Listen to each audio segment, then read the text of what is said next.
What's up, guys? This is former Rookie of the Year, All-Pro and two-time Pro Bowl running back Clint Portis, and you are listening to the Benched Podcast.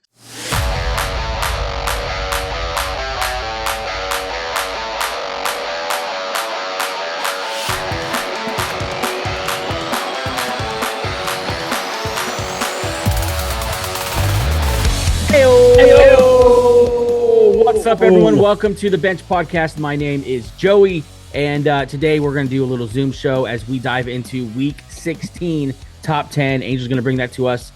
Joining me, of course, the two brothers, Gabe, Ainge. How you guys doing? Good, doing good.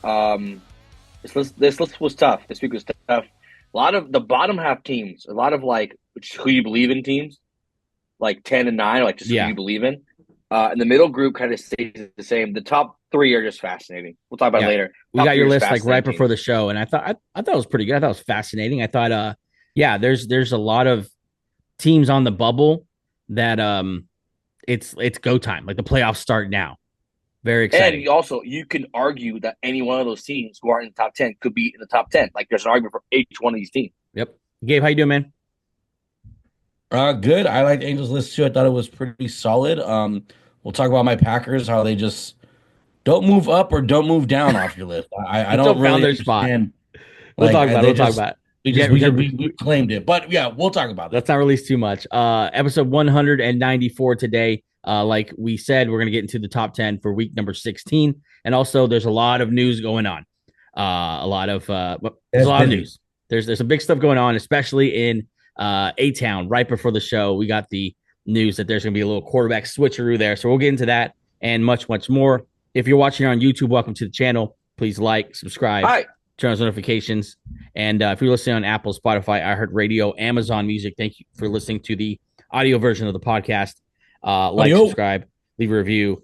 Instagram, X, and TikTok is where you can find us at Benched Show is our handle.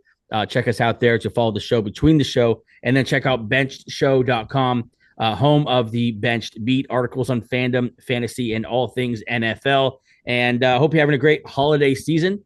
December 17th, 6:30 in the evening is when we're recording this. You'll get this tomorrow on our Wednesday show release. What does that mean? A week away from Christmas? Yeah, a full week. Christmas Eve. Yeah. How much shopping have you guys done? Let's just go around. Let's go around the horn here. I'm actually today. I finished. The last Amazon box came in the mail today, and I am officially done. I'm about done. I think we have 2 more gifts to buy. How you doing? I haven't started. I will start this weekend. I will get it all done this weekend. That's the plan. See, my priority this year was like I want to, and this isn't the best Christmas holiday spirit, but if I could save some money on these gifts, I'm gonna try to save some money. And so we hit Black Friday hard. Ain't no shame in that, buddy. We hit it hard. Shame. I'm not ashamed of it. It's bad economy. Yeah. Thanks a lot, Biden. This is Biden's America. Thank you. You know, it's Christmas. It's the thought that counts. So one more month.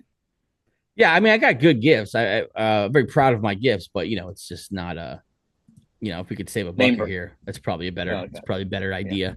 Yeah. All right, guys. There's a lot of news. Let's not waste any more time. Let's jump into the news.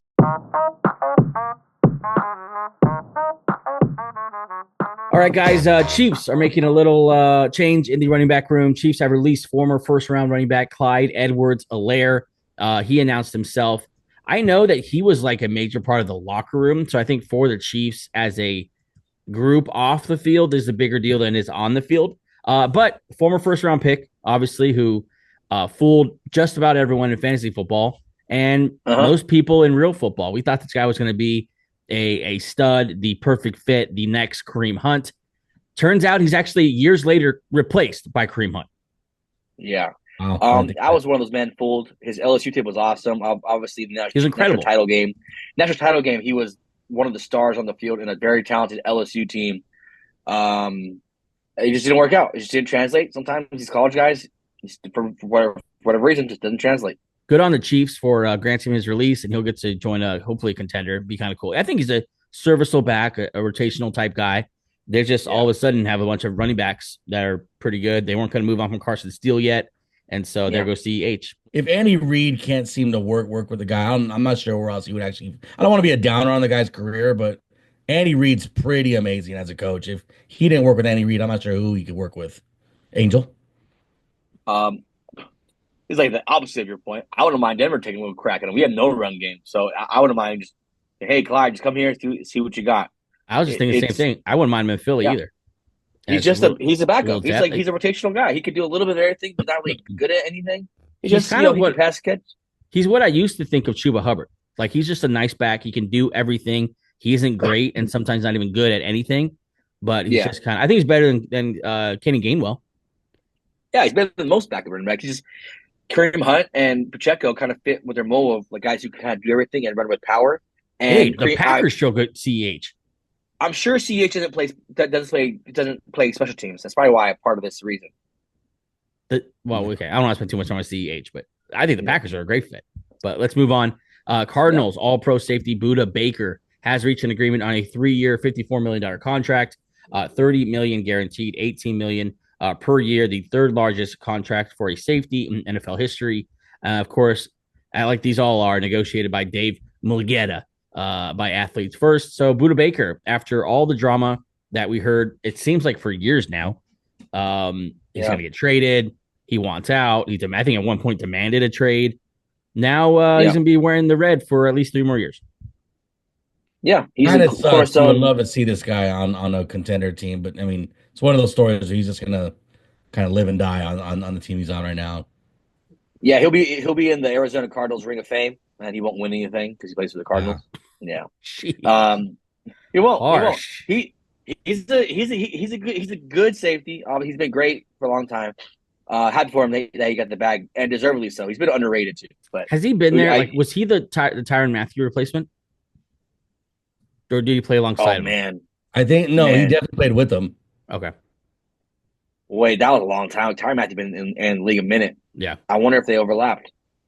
Yeah, I mean, Budda Baker's good. It sucks that for him, his most well-known play of his career is getting chased down by DK Metcalf.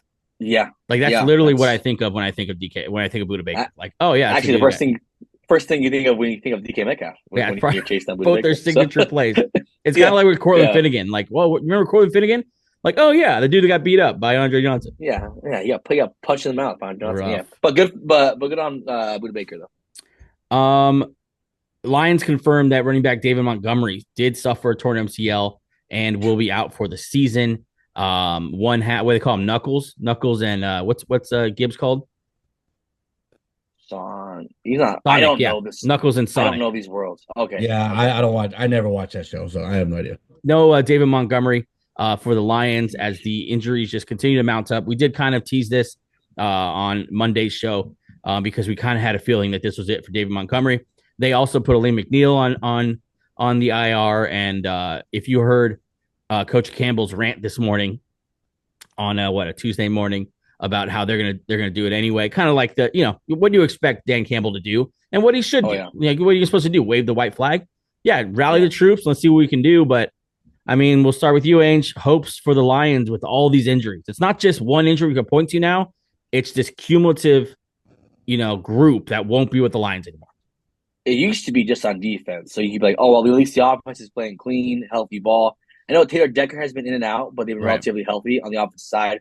Montgomery does a lot for this team. He's like the identity of this team almost. He's just a tough guy, underrated, that's kind of what they're like. He was like the heart and soul of this team. Without him, they're going to be different. Gibbs is good. Gibbs is great at moments, but Montgomery was a tone setter. And you can't just pick that up off the street. Those are guys. Him and Hutchinson were like the heart and soul of this team. Now both are gone. You're starting to wonder if this team is not only losing starters, but losing significant talent. It sucks if they're getting snake bitten right before the playoffs.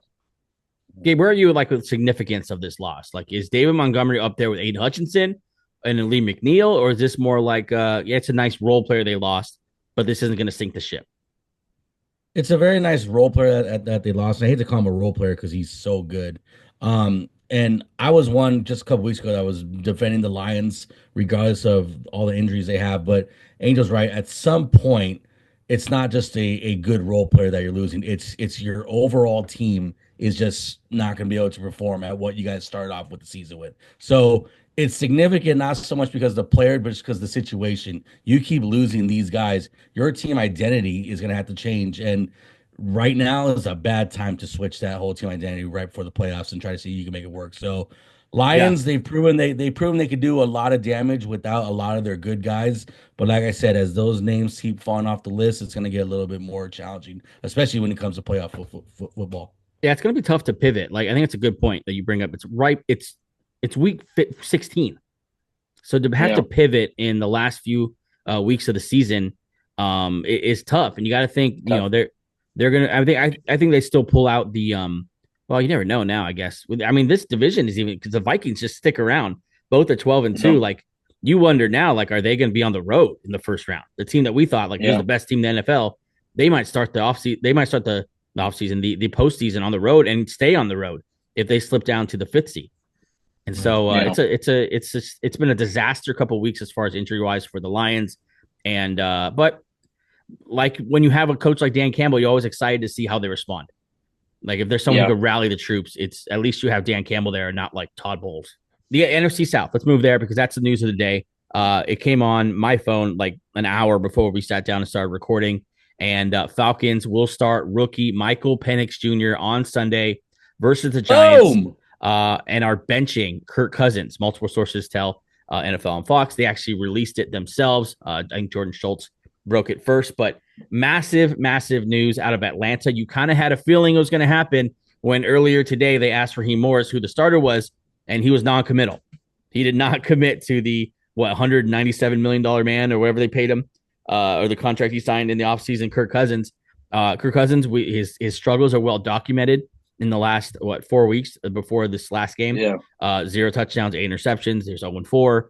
This last game, he didn't look great either. I think what they score like less than 20 points. Yeah, and, only 110 yards, 112 yards, 1 touchdown, 1 pick. Not impressive. When we talked about it, this is all I wanted: a decisive move. You have eyes on Penix. If you think he has the goods, make the switch. But if you're doing this for just a spark, I don't know. But I think they're making this move because they know this guy has the goods. We've seen him all year, and he's our best chance to win right now. So I mean, let's start here. Angel, we'll start with you. Penix starting for the Falcons. First of all, they're 7-7, chasing the 8-6 Bucks. Prediction now, and I know it's an impossible question, but blind prediction: is this enough to catch the Bucks? Is this going to work? They're only 1 game back. You need a spark. Just 1 game. Look, I think on a scale 1 to 10, I would give it like a 6 or a 7 because this team is talented. It's not like this team lacks talent. If it was like, you know, a team that was less, didn't have a B.J. Robinson, a Drake London, a Darnell Mooney who's emerged there, a good O-line, a good defensive. Well, sometimes, you know, their defense can have spurts of greatness. Right. It's just so you believe in the talent. The quarterback has just held them back almost. So yeah, I think it's very possible that this team can get hot. No one has film on Penix. No one's seen Penix. So you may have 1 or 2 games of just almost surprise attack on the NFL, which is enough to win this division. Only 1 game back. Also, I'm very optimistic. And this will help that optimism. Not only did they just play the Raiders, they only won 15-9, which is that's not where you want to be going into the postseason, beating the Raiders 15-9. But the first 3 games of Michael Penix's career will be at home hosting the Giants, and then at the Commanders, which will be probably his toughest test. And then hosting the Panthers. So he's going to go Giants, Commanders, Panthers. Not a crazy schedule. I kind of like the Commanders are in there. I like that they're second, so it won't be his debut. It's on Sunday Night Football, so we're going to see Michael Penix on Sunday Night Football against Jaden Daniels. So it's gonna be a lot of fun, and I think this. I like it. I'm excited by it because he doesn't have to do much. He's getting dropped into a very similar situation that Caleb Williams was, and so you have all the optimism in the world, just like we have with Caleb Williams, and now Michael Penix. I'm excited about it. I hope it works, and I as much as I like the Bucks, like it also be very exciting to see Michael Penix just show up out of nowhere and all of a sudden lead the Falcons to the playoffs. Yeah, it's very rare that you can. Sorry, I'll let you go just real quick. It's very rare to have a team where you can pivot to a first round top 10 quarterback. Like that's like sometimes you pivot to like, you know, Aiden O'Connell mid-season. You try to get a spark. You pivot to someone like that. There's a top 10 quarterback who was successful in college ball, doing the national title, but still like a successful, talented quarterback with a very talented roster offensively. So yeah, this is pretty exciting. Gabe, question for you. The Falcons, I just told you, have the Giants, Commanders, and Panthers left. As far as the Bucs, they are at Dallas, then they host Carolina, and they host New Orleans. So also 3 easy games, 3 very winnable games. I got to imagine what the Panthers are the hardest game left in their schedule, and they just killed them. The Saints, I don't know. Cowboys, Gabe, who you got in this division? I mean, I think you got to see it first. I kind of just gonna echo what you guys just said right now. You know, it's a win-win for them. I mean, the fans want to see this. You spend a high draft pick on it. You know, you're kind of replacing the staleness you have in this offense with the old quarterback. And just like you were right now, you were like giddy talking about how optimistic, how exciting this is. Imagine all the Falcon fans; they're feeling the same exact way. So you'll get a good look at him. The schedule isn't too hard. He could very much end up with a winning record by the end of this year, even if they don't make the playoffs. He goes 2-1. If he goes 2-1 going into the off season, Falcon fans are totally ignoring all the games that he hasn't played this year and going into the offseason and saying, hey, we might have found our guy. Let's go build around him now. So to me, it's a win-win, even if they don't get into the playoffs. By the way, I still have the Buccaneers. All that to say, go. Yeah, you know what? Go Baker. Yeah. As much as we I wish they were playing each other. Yeah, that'd be a lot of fun. As much as we are optimistic about this thing, I'm still very much on the Bucs bandwagon for sure. But this is nice for the Falcons, though. This from Tom Pelissero. There were 11 quarterbacks selected in the 2024 draft, with Michael Penix set to make his first start. 6 of them: Caleb Williams, Jaden Daniels, Drake May, Michael Penix, Bo Nix, and Spencer Rattler will have all started at least one game as a rookie. Turned out to be a pretty nice rookie quarterback class. We may be giddy, but someone who I'm sure is not giddy about this decision. Let's go the other side here with Kirk Cousins. Now, how old is Kirk? I don't know. I don't have his age. Is he 40 yet? He's retirement. Kirk Cousins is 36. Wow, he's not even that old, but now 36. There's so many different scenarios that we can get into about what they're going to do with him next. It's basically you would have to either sit on $65 million of dead money, or I think you put it in here. If the Falcons were to cut Kirk Cousins prior to the start of the next year, that is $65 million in dead money. If they were to trade him, that's 27.5 base salary guarantee would transfer over to the acquiring team. And so whoever traded for him would have to pay him 27.5, which is kind of a bargain nowadays for a starting quarterback.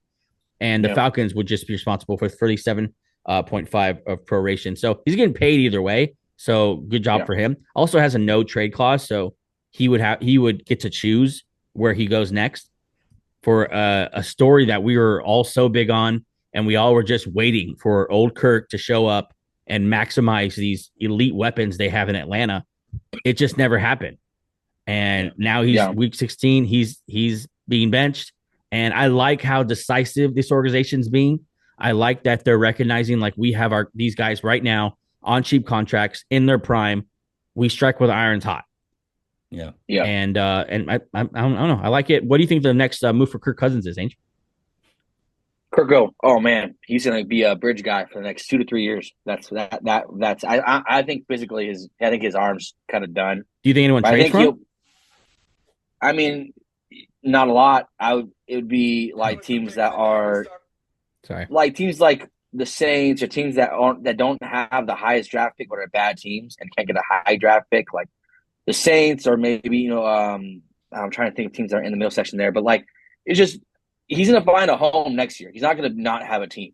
He's just going to be in no man's land for a while. Like Tennessee might take a crack at him. Tennessee, the Raiders. Yeah, Raiders are going to draft somebody, but like, it's just going to be. I don't think we're ever going to see Kirk go again. Like classic Kirk go. This year on the year, 18 touchdowns, 16 picks. Wow. You didn't really see anything crazy about him. He looks done. I don't know. Maybe no one could trade for him. They don't want to.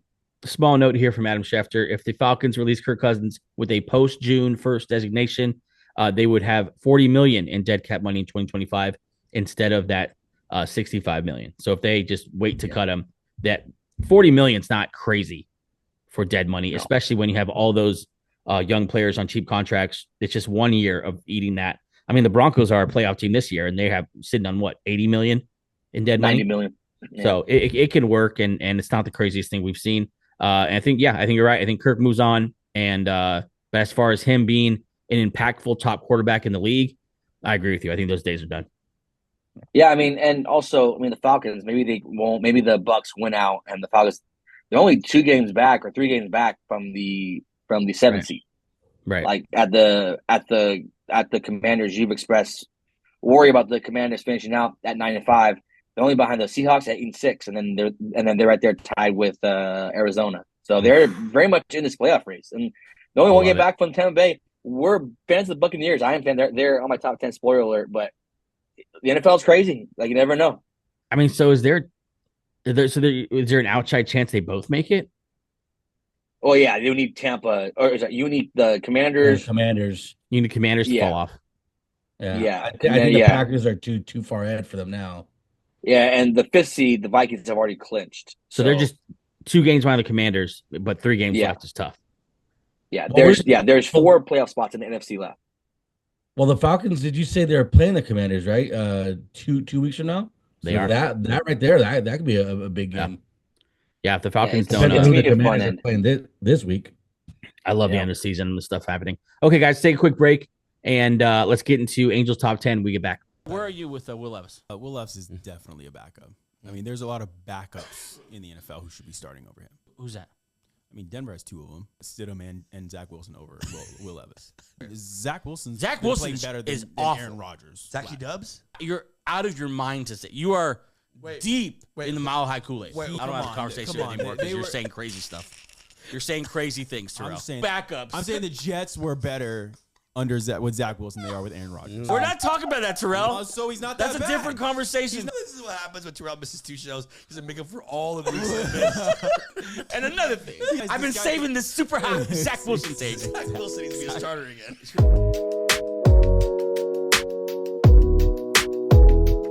All right, we are back with Angels Heavenly Top 10 going into week number 16. Angel, can't believe we've done this 16 times already, but here we are going to week 16. Let's get started with your list. At number 10, back in your top 10, the Tampa Bay Buccaneers with that bad man, the new bad man in the NFL, Baker Mayfield.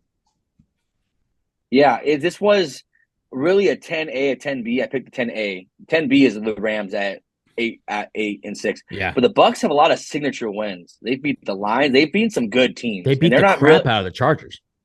It's just, they outscored in the second half 30-0. Like they're a good football team. Yeah. And that's why they belong in the top 10, because they're not scared of going to these big powerhouses, and that's what you need to do in the NFC, because no one's gonna give the Bucs any kind of love or credit, but that's what they're capable of at. So yeah, at number 10, and rightfully so. You know what I love about the Bucs too is that it's almost like they rebuilt during the season. Like you saw, like Jalen McMillan now it turned into a legit number 2 receiver. Bucky Irving is like fantastic. Oh yeah. And they're like emerging in the season, led by this fearless quarterback with Baker Mayfield, and it's fun to watch, man. It's just cool to see this team respond this way after when they lost Godwin. We were all pretty much ready to just be like, well, maybe next year. Yeah, we're done. So many dudes just stepped up from that point. You got guys like Otten and Irving. I mean, just out of nowhere, all of a sudden they have a roster around them again. I love it, man. Bucks at number 10. Let's go up to number 9 here. Broncos at 9-5. One of the hotter teams in the NFL, I think, right now. Broncos, number 9, kind of that's where they were last week, right? Yeah, number 9. They beat the Colts in a must-win game. You like the grit that they showed, able to win in the second half. Even when Nick's didn't play his best game, people would say that Nick's is the reason why this team's doing good. But they were show people that we are actually a balanced team. We still got to run the ball, but good defense and Sean Payton play calling. I think that's they're a hot team, and I'm a Bronco fan, but the Rams are right there behind them, like as far as in this top 10, like, so they're skating on thin ice here. What I will say about the Broncos right now is that the gap between them and the Chargers is widening. Yeah. And the gap between them and the Chiefs is shrinking. Yeah. Like, I think it's still clearly the Chiefs number one in that division. But after taking them to the brink a couple weeks ago, and now just continuing to play really good football under Sean Payton with Bo Nix at the helm, I think they are creeping up on the Chiefs and the clear number two in this division now, which, I mean, who saw that coming a year ago, with the Chargers and Justin Herbert and then Harbaugh coming to town, and, the Raiders were going to be this great team with all these stars. And now it's Bo Nix and Sean Payton getting it done. Cool to see that in Denver. Let's move ahead with another team that did not move, the 9-5 Ravens. Gabe. Yeah. Ravens were as high as what, 2 on this list? They're up here. They find themselves at number 8. Derrick Henry is still looking fine, but what exactly is fading about this team because they keep losing games? It's hard to explain because, on paper, they are made for the second half of the season to just win out most of their games with the way the running game works, with the way I mentioned it on the last show. That's why you go out and you get a guy like Derrick, Derrick here, the way Lamar. I don't have no answers on why this team continues to drop games. I understand why they continue to lose, and it might just be a narrative thing too that we expect them to lose this part of the year. So whenever they do have a good play or a good game or a win or whatever, we automatically just don't have respect for them until they prove it in the playoffs. I don't know what it is. I don't know why, but Angel, I fully agree that, yeah, I mean, even though as high as they were on your list, I'm okay with them being number 8 at 9-5, which, by the way, isn't a bad record, but no. Even number 8, even a team like the hot Broncos right now, if they were to play against each other, the Broncos could probably steal one there. And I say steal because I mean that. That's how good this Ravens team is. That's how talented this Ravens team is. I think if they get it together, they could. I picked them going to me, Terrell, and Angel picked them going to the Super Bowl the other night. But I mean, until then, until they could show it, I'm not buying it. Yeah. They were the last ride high moments when they beat the Broncos 41-10. Since then, they beat the Bengals by 1, 35-34. They lost to the Pittsburgh Steelers. They barely beat the Chargers without J.K. Dobbins. They lost to Philly. And I'm not going to give them credit for being the New York Football Giants. So they just the last second half, they're kind of they're hitting the lull. I know they beat the Giants, but like I said, everyone beats the Giants this year. The Giants only have 2 wins. So, and this next coming week they have Pittsburgh. They finish with Pittsburgh, Houston, and Cleveland. Like you could very much see them win 500 or 2-1 or 2-1 or 1-2. Like you don't really know how they're going to finish this year. So it's very interesting. And no Deontay Johnson because for whatever reason. Pittsburgh is not at all who they want to see right now either. In their last 9 meetings, they're 1-8 against the Steelers. Ravens offense have averaged 29.9 points per game this season and only 16 points in their latest matchup against the Steelers. Steelers seem to have their number. We'll see. Not the team that you want to see when you're on a skid is your division rival who has your number this year. Let's move ahead here into your into number 7, the Green Bay Packers. They've been at 7 now for it seems like forever. But they're 10-4 here. Kind of, you almost have to include the Steelers with them because you've had that. Yeah, you've had that so together weird. The whole time. Yeah.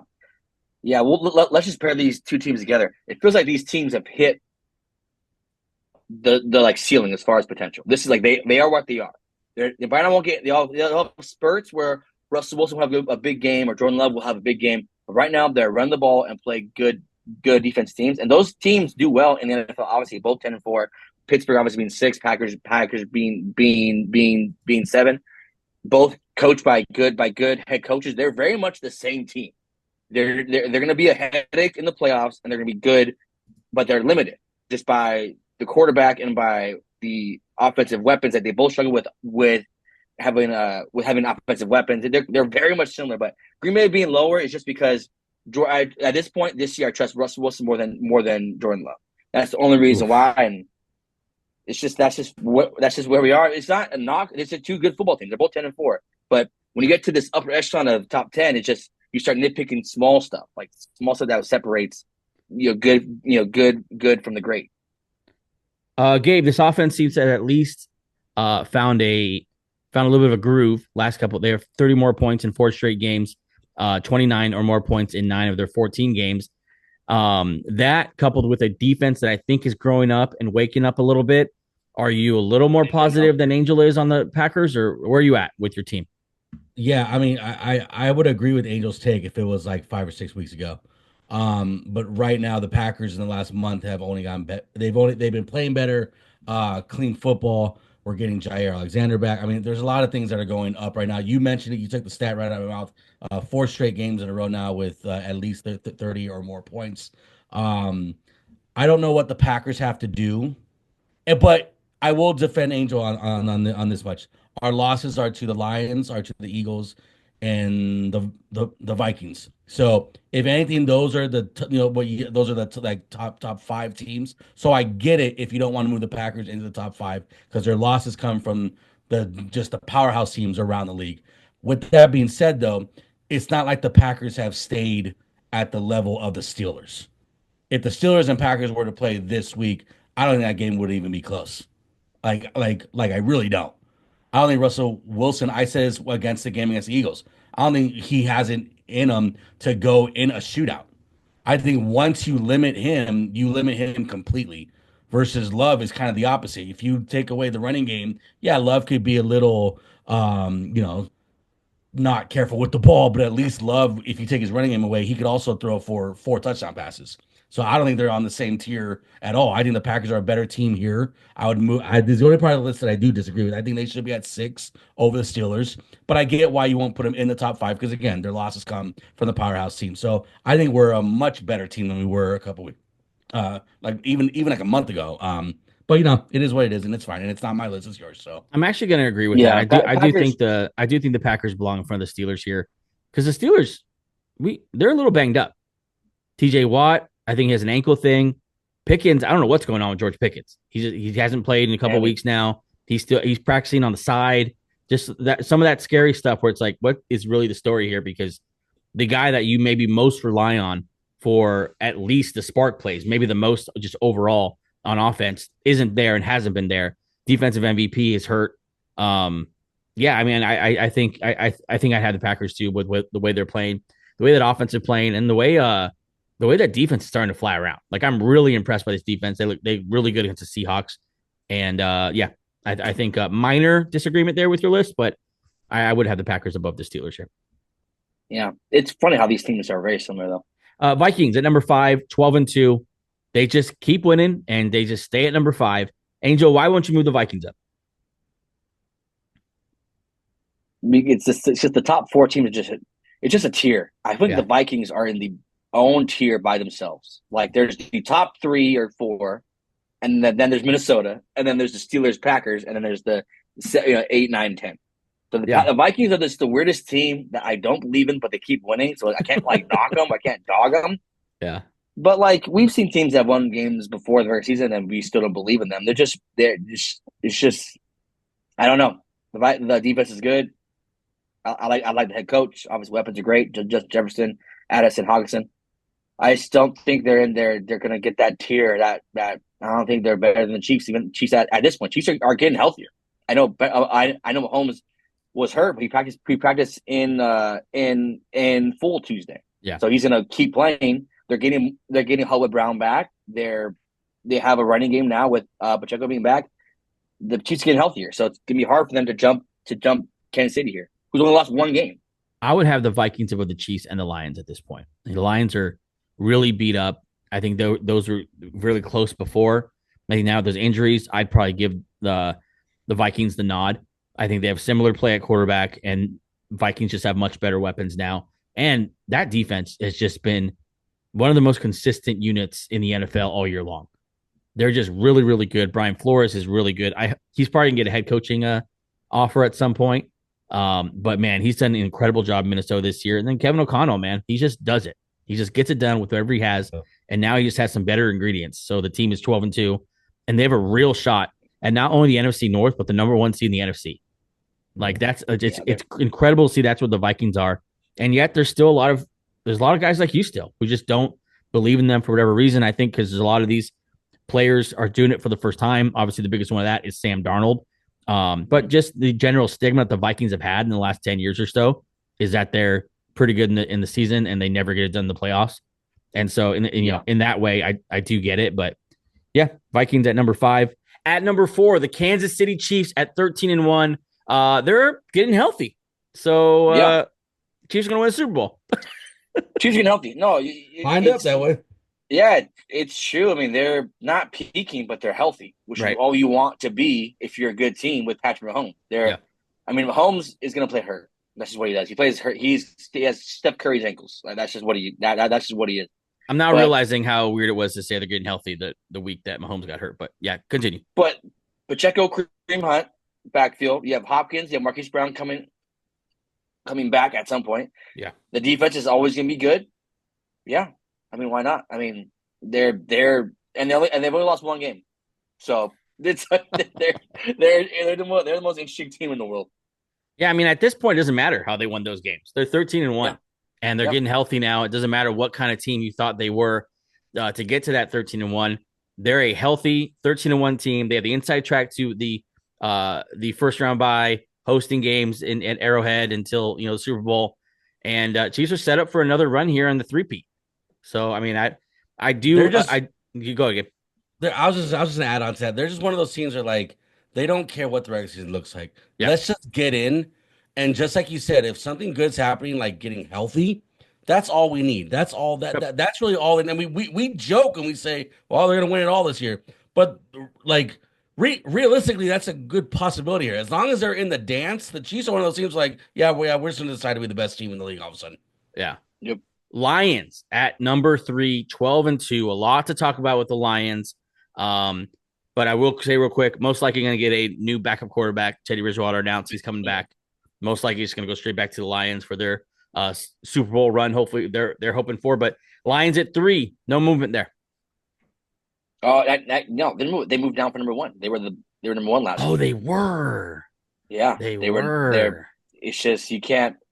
The injuries are piling up to a point where it's like you can't even see. They pile up so much you can't even see them. It's just Montgomery just hurts because they've lost now the heart and soul in offense and defense. And I know this is you want them lower. This is more of just more of like let's give them. I mean, their schedule is nice. You do give respect points in your top 10. They give because they play Chicago, dumpster fire. The Niners are more hurt than they are. Week 18 is Minnesota. That's the only hard game, but they go 2-1 here and finish with the number 1 seed in the NFC. They just are so hurt. I can't put them as the best team in the NFL anymore. Yeah, top 3 though. Yeah, it's like see what's happening to them. They finally had the team that they thought could get it done, and facing a bunch, but they're still healthy. They still have a lot of healthy stars. Amon-Ra St. Brown, Jahmyr Gibbs. Who knows? Maybe there's no step back from this running game. Because maybe Jahmyr Gibbs just becomes, an all-world, Saquon Barkley, Derrick Henry, like all those fill in the blank, whoever you want this year. Maybe Jahmyr Gibbs steps in and it's just like, okay, it's time for this guy to arrive, and who knows? Yeah. We'll see. Definitely want to get eyes on them going forward. Bills at number 2, 11-3.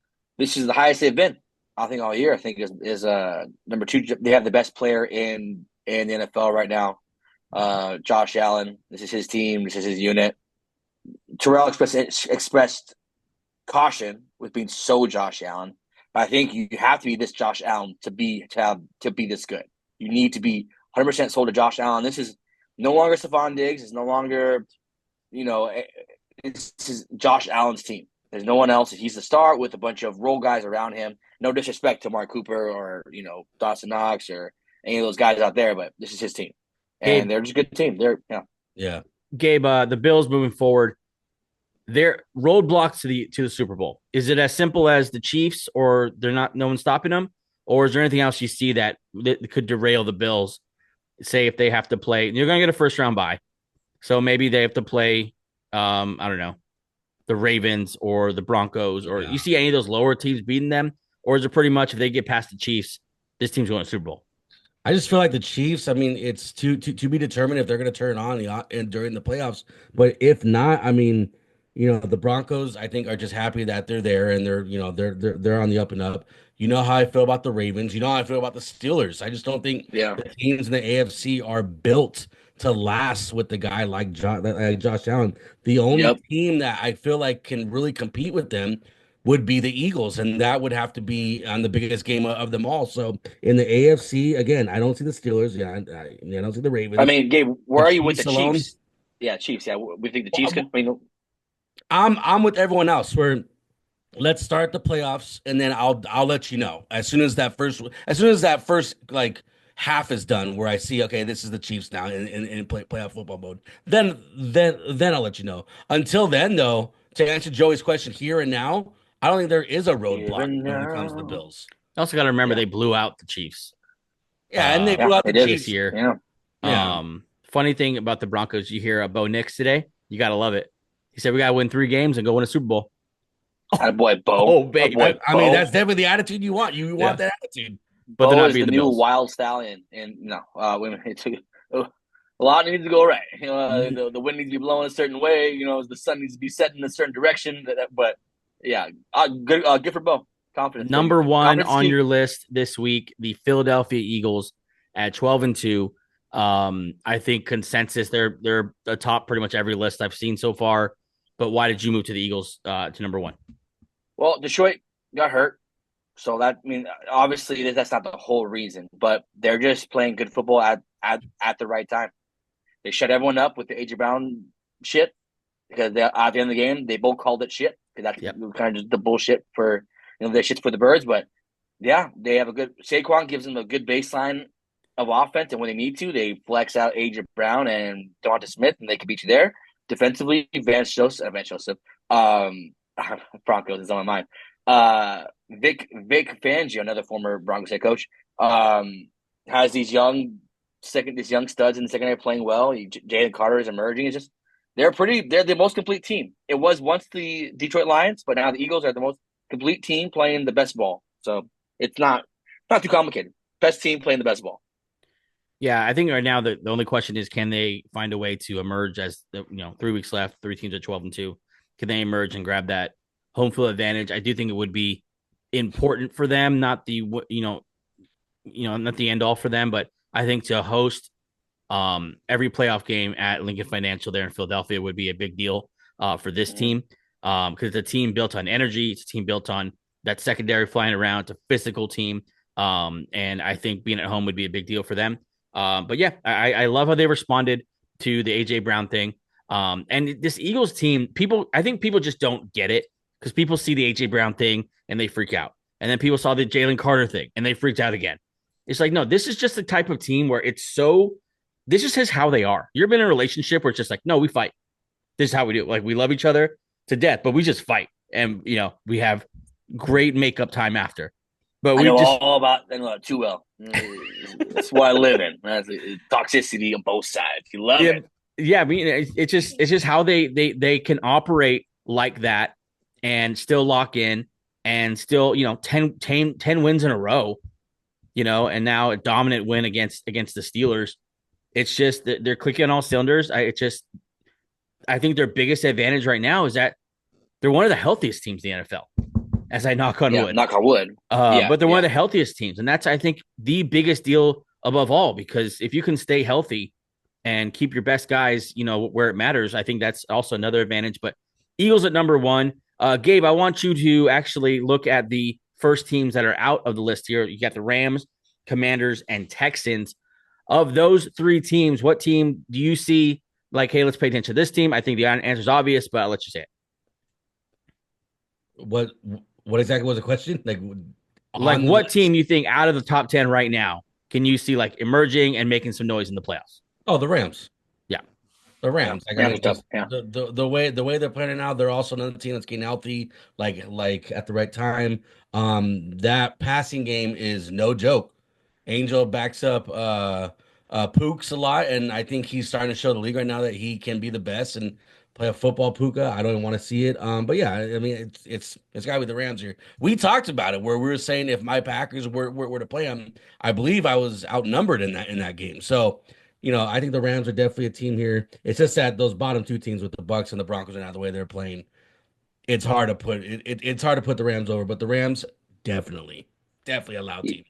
The Rams currently right now the 4 seed, and so they would play at the moment the Vikings. And God, that's a good football game. But besides the Vikings, I would probably pick them against the Packers, Commanders, and Seahawks. Like, I think that they're playing that well right now, and I think don't let them get hot. Don't let them get hot because they have championship experience there with Matt Stafford and Sean McVay, who's now been to 2 Super Bowls already, and obviously those weapons and some young, hungry defensive linemen on defense. I think the world of the Rams. It's so cool to see them bounce back this way. And for sure. I think it's I think it's the only pick right now. But what these teams are doing to my poor Houston Texans is you're seeing a difference in football teams. You're seeing the Rams and the Bucs, like, this is a football team that has one vision and one focus. And and the Texans, they beat the Dolphins. Dolphins always lose to good football teams anyway. But you're seeing them like, okay, you're kind of figuring out this is a legit team and this isn't. Like, the Commanders and Texans are in that area where, like, still don't believe you. Like, you're 9 wins or 10 wins. I still don't believe you. But the Bucs and the Rams with 2 less wins, you believe them because you see it. Right. So that's just one thing to prove that record isn't the end all be all. That good football can come from worse teams. That is Angels Heavenly top 10 going to week number 16. It's been an incredible year of football so far. To see you got 6 teams here and 7 teams in the double-digit win column with still 3 weeks to go. I mean, there's been some really, really dominant teams. It's heating up on the other side as well with the Giants and Raiders right now holding the top 2 picks. Shedeur Sanders, you're going to see edits of him in every single uniform, so that should be fun as well. Real quick before we go, Enigma came out today on Netflix. I binged the whole thing. I'll say this right now. I told Gabe before the show. If you don't like Aaron Rodgers and you don't like hear him talk, especially about himself, do not watch it. But I ate it up. I thought it was really interesting. I really, really enjoyed it. Gabe, you're going to fire that up tonight? As soon as we're done with it, I'm literally going to go get dinner, and then I'm going to sit down in front of the TV and watch the whole thing. I envy you. I wish I could watch it. I cannot wait to watch this. Ange, any scenario where you're turned on Enigma tonight? Nope. I'm going to go play Call of Duty. I'm just join Kyler Murray in the Call of Duty lobbies. Fair enough. I'm not watching Enigma. I don't need more Aaron Rodgers in my life. Although, go ahead. Funny Aaron Rodgers, McAfee versus ESPN. That's you read my mind. You read my mind. I was going to sign off with that. Out about this. Yep. Shout out to ESPN just refusing to accept your most successful thing you've done in years in the Pat McAfee show. And more power to you, Pat McAfee, Aaron Rodgers, screw you, Ryan Clark. We all kind of consensus on that? Yeah, Pat McAfee is what we aspire to be. We don't aspire to be Ryan Clark. We aspire to be Pat McAfee. For sure. Yeah, all right, Ryan Clark has been pretty bitter for years. So, yeah, screw you, Ryan Clark. Yeah, heck yeah. Yeah, that's a universal screw you. Yeah, all right. Got 2 things for you there, buddy. There you go, Ange. Classy. Blow that out. Blur it out. We got it. Episode 194. Thanks for tuning in. We'll see you again Friday with a brand new show. Previewing what should be a really, really, maybe pre-gaming a little bit. What should be a really, really good week 16. We'll see you later. Peace. Bye.